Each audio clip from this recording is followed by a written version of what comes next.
Hello everyone. বাড়িতে গেলে যাদেরকে না দেখলে আমার ভালো লাগে না, মানে তারা বেসিক্যালি আমার ছোট বোন। হ্যালো হ্যালো মানে বান্ধবীও বলা যায়। তো আমরা একটু হাঁটতে বের হয়েছিলাম তিনজন মিলে। সন্ধ্যাও হয়ে আসতেছিল অবশ্য।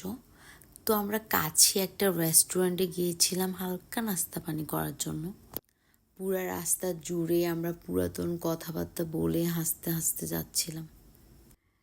দেন আমরা ভিতরে ঢুকলাম। এরপর আমরা মেয়েরা যে কাজটা করতে ভুলি না, সেটা হচ্ছে মোবাইল বের করে সেলফি আর পিকচার্স তোলা।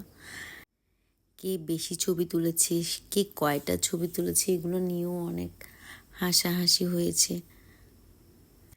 এরপর কিছুক্ষণ আড্ডা দিয়ে আমরা খাবার অর্ডার করলাম। দেন অল্প কিছুক্ষণের মধ্যেই আমাদের খাবার চলে এসেছে। আমরা খুব বেশি কিছু অর্ডার করিনি। আমি চিকেন চাপ খাবো না দেখে আমার জন্য একটা বার্গার নিয়েছি।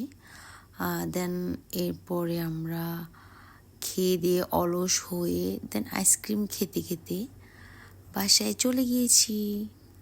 By, tata.